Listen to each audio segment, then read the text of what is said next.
चिराग, आपकी alliance NDA alliance, आप लोग सब कहते हैं कि हम नीतीश कुमार जी के नेतृत्व में इस बार का बिहार इलेक्शन लड़ेंगे, मगर क्या गारंटी है चिराग कि जो महाराष्ट्र में हुआ वो बिहार में नहीं होगा?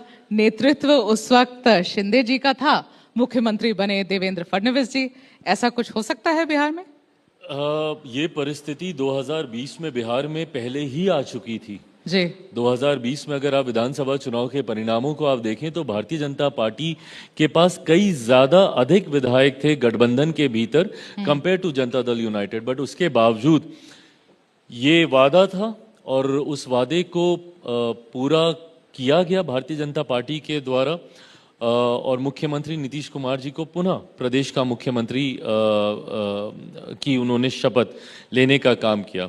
2020 में मेरी परिस्थितियां अलग थी, मैं गठबंधन के बाहर था, मैं अलग चुनाव लड़ रहा था, पर उसके बावजूद भी एनडीए का जो स्वरूप उस वक्त मौजूद था, उस स्वरूप ने अपने उस वादे को निभाने का काम किया। मैं मानता हूं गठबंधन की राजनीति में विश्वास बहुत ज्यादा मायने रखता है और ऐसे में गठबंधन चुनाव में जाने से पहले जो बातें कही जाएंगी, जो वादे किए जाएंगे, उसको गठबंधन जरूर निभाएगा। भारतीय जनता पार्टी का ये चरित्र रहा है और इस पे विश्वास गठबंधन को है। बीजेपी बच रही है। बीजेपी ये बात कहने से बच रही है कि हमारे अगले मुख्यमंत्री नीतीश होंगे अगर हम जीत जाएंगे, इसलिए आप अलायंस पार्टनर हैं, इसलिए आपसे मैं पूछ रही हूँ क्या श्योरिटी है कि नीतीश कुमार ही बनेंगे या बीजेपी से कोई बन जाएगा इस बार? देखिए, हम लोग इस बात को खुले मन से कहते रहे हैं कि मुख्यमंत्री नीतीश कुमार जी के नेतृत्व में ही हम लोग आगामी 2020 विधानसभा का चुनाव लड़ने जा रहे हैं। जिनके नेतृत्व में चुनाव लड़ता है मुख्यमंत्री भी इवेंचुअली वही बनता है।